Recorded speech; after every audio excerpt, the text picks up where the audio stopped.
Hello guys, it's mystery explorer. आज के इस वीडियो में हम बात करेंगे टॉप 5 कर्स्ड डॉल के बारे में। एंड आई बेट आप पूरी वीडियो नहीं देख पाओगे। अब ये मत सोचना कि ये वीडियो बोरिंग होगी उसके कारण, बल्कि इतनी डरावनी होगी कि आप पूरी नहीं देख पाओगे। नंबर 5 पे लेटा द डॉल या लेडा द डॉल। ये बात है 1972 की, जब कैरी वॉल्टन ऑस्ट्रेलिया गए थे उनकी ग्रैंड मादर की डेथ होने के कारण। तो उनके घर के बगल में एक भूतिया घर थी जहाँ उनको बचपन में जाना मना था। आपके भी घर के बगल में कोई खंडर घर होते ही होंगे जहां आप फन के लिए जाते होंगे। तो वो जब घर में गए तो उन्हें मिली ये डॉल, जो कि देखने में ही आपको डरावनी लगेगी। अब देखो, आप या मैं वहां होते तो वो डॉल को कभी नहीं उठाते और वहां से जितनी जल्दी होती उतनी जल्दी भागते। लेकिन कैरी वॉल्टन ने डॉल को उठाया और घर लेकर आ गया। हालांकि उस डॉल से वो नेगेटिव एनर्जी बहुत सेंस कर रहे थे उस समय। एक इंटरव्यू में कैरी वॉल्टन ने यह भी कहा था कि जैसे वो उस डॉल को नहीं ढूंढे, उस डॉल ने उन्हें ढूंढा। उस डॉल को उस अबेंडेड हाउस से ले जाने के बाद वो घर को तोड़ दिया गया क्योंकि वहां कोई नहीं रहता था। इसे हम कोइंसिडेंस ही बोलेंगे। जब वो उसे अपने घर लेकर आए तो उनके कुत्ते उस डॉल पे बहुत भौंक रहे थे। उनके नेबर भी डॉल को अपने साथ रखने का आइडिया अच्छा नहीं बता रहे थे। वो डॉल से स्क्रीमिंग की आवाज और एक जगह से दूसरी जगह चले जाना, ये सब होता रहता था। यहाँ तक कि कैरी वॉल्टन का कहना था कि वो डॉल को खुद ही मूव करते हुए देखे हैं। लेटा था डॉल को, जिसके कारण वो एक बॉक्स में 5 साल के लिए बंद करके छोड़ दिया। लेकिन इससे कुछ नहीं बदला, जिसके कारण कैरी वॉल्टन ने उस डॉल को सिडनी के किसी म्यूजियम में पहुंचा दिया। जब पैरानॉर्मल एक्सपर्ट इस डॉल से बात किए तो ये पता चला कि ये डॉल 200 ईयर्स पहले बनी थी। इसके ऑनर एक रोमानियन जिप्सी था जो कि स्पिरिट ट्रांसफर्स में बिलीव करता था। वो जिप्सी इस डॉल को अपने सन की फेस देने की कोशिश किया। उसके 6 ईयर सन की डेथ हो गई थी डूबने के कारण, और शायद वो स्पिरिट ट्रांसफर करने वाली रिचुअल में सक्सेस भी रहा, जिसके कारण ये डॉल कर्स्ड हो गई। अब करंटली ये कैरी वॉल्टन के पास है। उनके अकॉर्डिंग लेटा द डॉल उनके लिए लकी चार्म नंबर जैसी 4 है। हाँ, रॉबर्ट मेरे द को डॉल। पता है अब ये मैं बता कितनी दूं, ये शॉक डॉल हुए पहले होंगे वाले आप डॉल सब जैसे सिर्फ सुनकर, डराती लेकिन नहीं यही बल्कि सच है। इसे रिस्पॉन्सिबल माना जाता है एक्सीडेंट, डिवोर्स, ब्रोकन बोन्स और जॉब लॉस का कारण भी। विश्वास करो, इस रॉबर्ट द डॉल का इंसल्ट करना डेथ विश करने के बराबर है। ये रॉबर्ट द डॉल 1994 से फ्लोरिडा के ईस्ट मार्टेलो म्यूजियम में है। इस डॉल के पास आज भी अपॉलजी लेटर आते हैं जिन्होंने इसे अनजाने में भी हर्ट किया होगा। आपको पता लग ही रहा होगा, ये नंबर 5 वाले डॉल के पूरे ये अनदर लेवल पे है। रियल रीजन किसी को भी पता नहीं इस डॉल के हॉन्टेड होने का, लेकिन सबसे पहले इस डॉल का ओनर रॉबर्ट ह्यूजिन ओटो फैमिली थे, जिन्होंने इसे क्यूट स्टफ डॉल को अपने बेटे जीन को दिया था। जिन इस डॉल का नाम रॉबर्ट रखता और वो अक्सर इस डॉल से बात करता था, जिसकी रिप्लाई उससे वो डॉल गिगल करके या बहुत क्रीपी वॉइस में देती थी। फैमिली को लगती रही कि शायद उनका बेटा अजीब वॉइस में खुद से रिप्लाई देता था। लेकिन एक दिन जब उनकी फैमिली देखी इस डॉल के एक्सप्रेशन चेंज होते हुए और उसे गिगल करके आवाज में सुना, तो आप समझ ही रहोगे उन पे क्या बीती होगी। जीन वो डॉल को छोड़ दिया और वो डॉल उस घर के बेसमेंट में रही। तब से जीन, जिसकी डेथ 1974 में हो गई, उसके बाद उस घर में जो भी आता और उस डॉल को रखता उसके साथ बहुत बुरा होता। या तो उसकी पूरी फैमिली बर्बाद होती या उस घर को वो छोड़ के चले जाते। फाइनली 1994 में इसे फ्लोरिडा के ईस्ट मार्टेलो म्यूजियम में रख दी गई। जो लोग इस डॉल के इंसल्ट करते उनके साथ बहुत बुरा होता। यहाँ तक कि म्यूजियम में भी बहुत कोई इस डॉल के एक्सप्रेशन चेंज होते हुए देखा है। जो भी इस डॉल का फोटो लेता उससे पहले इस डॉल की परमिशन लेता कि क्या वो इस डॉल की पिक्चर ले सकता है। कभी कभी इलेक्ट्रॉनिक्स डिवाइस अपने आप काम करना बंद कर देती है। यहाँ इस डॉल पे इन फेमस डॉल चकी नाम की मूवी भी बनी है। क्या आप इस डॉल को रियल में देखने जाओगे? अगर जाओगे तो कमेंट में जरूर बताना। Number 3, the hand resist him. ये पेंटिंग को आर्टिस्ट बिल स्टोनेम 1972 में बनाई थी। ये पेंटिंग आपको स्पूकी किसी तरह भी नहीं लगती होगी। बस ये पेंटिंग ही तो, इसमें क्या अजीब हो सकती है। लेकिन जो ये 2D पेंटिंग कर सकती है वो कोई 3D ऑब्जेक्ट भी नहीं कर सकती।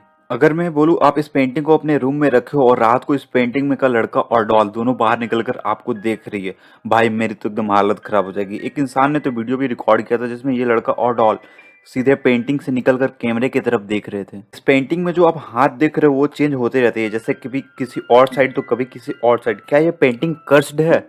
इस पेंटिंग को जब बनाई गई थी तो नॉर्मल पेंटिंग जैसी ही थी, बट बीच में ये पेंटिंग 1 साल के लिए मिसिंग हो गई थी। बिल के अकॉर्डिंग ये पेंटिंग में जो लड़का है वो खुद वही है जब वो 5 साल के थे। ये वो इमेजिनेशन करके बनाया और उस फेस को ब्लर कर दिए ताकि थोड़ी स्कैरी लगे।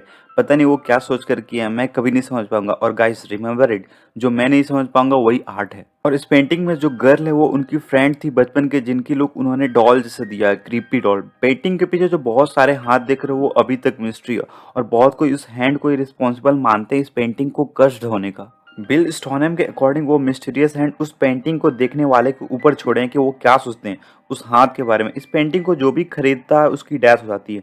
आप कह सकते हो इसे कोइंसिडेंट, लेकिन जॉन मैरली जिन्होंने 1984 में इस पेंटिंग को खरीदा था, उनकी भी डेथ हो गई थी। उसके बाद बिल स्टोनहम को भी डाउट होने लगे थे कि कहीं ये पेंटिंग कर्स तो नहीं है। उसके बाद ये पेंटिंग एक कपल को मिली एक अबेंडन हाउस में। वो पेंटिंग को उठा लिए बिना जाते हुए उसके कॉन्सिक्वेंस, वो पेंटिंग क्या कर सकती है, और वही इंसिडेंट के बाद ये पेंटिंग बहुत वायरल हो गई।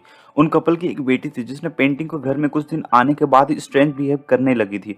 उसका कहना था कि ये पेंटिंग में जो लड़की है वो उस लड़के को पेंटिंग में जो है उसे टॉर्चर करती है गन से। अब क्योंकि वो बच्ची थी तो उसका विश्वास कौन करता है, जिसके कारण उन कपल्स ने अपने घर में मोशन एक्टिवेटेड कैमरा इंस्टॉल किया। व्यूअर्स में बता दूं, ये कैमरा जब कहीं मोशन होती है तभी रिकॉर्ड होता है। 3 दिनों बाद उन्होंने कैमरा में जो देखा उसे सुनकर आप विश्वास नहीं करेंगे। वो पेंटिंग की तो पूरी लुक ही चेंज हो जाती थी, वो पेंटिंग के कलर चेंज हो जाते थे और उस लड़की की फेशियल एक्सप्रेशन एकदम डीमन जैसा हो जाती थी। जिसके बाद वो पेंटिंग को बहुत कोई देखने आते लेकिन कोई खरीदना नहीं चाहता। ऐसा कहना है कि जो हाथ इस पेंटिंग में आप देख रहे हो वो अदर वर्ल्ड की है और वो डॉल अदर वर्ल्ड और हमारे वर्ल्ड को सेपरेट कर रही है। Number 2, Okiku the doll. ये स्टोरी एक डॉल और उसके लेजेंडरी हेयर के बारे में, जिसकी हेयर आज भी ग्रो करती है। सबसे पहले तो डॉल की हेयर ग्रो नहीं करती नॉर्मली, लेकिन ये डॉल नॉर्मल नहीं है, तभी तो ये टॉप 5 मोस्ट हॉन्टेड लिस्ट में से एक है। 1918 में जापान में एक एकिची शिजुकू अपनी छोटी बहन के लिए एक ब्यूटीफुल डॉल गिफ्ट करता है जिसकी एज 2 साल रहती है और उसकी नाम ओकीकू शिजुकी रहती है। ओकीकू उस डॉल से इतना क्लोज हो जाती है कि हर वक्त उस डॉल को अपने साथ रखती है। बट ट्रेजेडी स्ट्राइक, 1919 में ओकीकू की डेथ हो जाती है हाई फीवर के कारण, और वो फैमिली किसी कारण उस डॉल को उसके साथ ब्यूरिड नहीं करते। शायद उसकी मेमोरी के लिए वो अपने साथ ही रख लेते हैं। जिसके बाद वो डॉल की में जो चेंजेस होने लगती है वो उस फैमिली को शॉक कर देती है। उस डॉल की हेयर स्टाइल ओकापा हेयर स्टाइल रहती है जो कि जापानीज ट्रेडिशनल हेयर स्टाइल होती है, लेकिन कुछ समय बाद हेयर की ग्रोथ होने लगती है और हेयर स्टाइल सेम नहीं रह जाती। जब उस डॉल की हेयर स्टाइल साइंटिफिकली रीजन पता की जाती है तो पहले तो बहुत कोई का ये कहना है कि उस डॉल की नॉर्मल हेयर एजेस के बाद ढीले होने लगते हैं और यही रीजन है कि हेयर की ग्रोथ का। लेकिन ये हेयर को टेस्ट की गई तो पता चला ये रियल ह्यूमन हेयर थी, कोई फेक नहीं। और डॉल उस घर में 1 साल रही तब तो कुछ ऐसा नहीं हुआ। अब अचानक से ऐसा क्या हुआ जो उसकी हेयर बढ़ने लगी। 1913 में उस डॉल को होक्काइडो के मानिंजी टेम्पल में मॉन्क को वो फैमिली दे देते हैं, तब से वो डॉल वहीं पे है।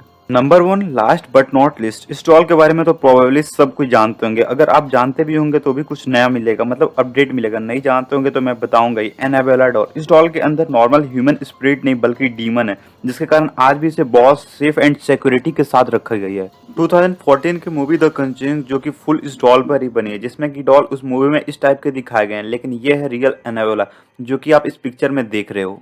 मैं आपको एनाबेला द डॉल की शॉर्ट में डिटेल दे देता हूँ। ये बात 1970 की है जब डोना एंजी नर्स की स्टडी कर रही थी, जिसके लिए वो एक अपार्टमेंट में साथ में ही रह रहे थे। डोना की मदर एक दिन उनके लिए एक सॉफ्ट डॉल गिफ्ट में देती है।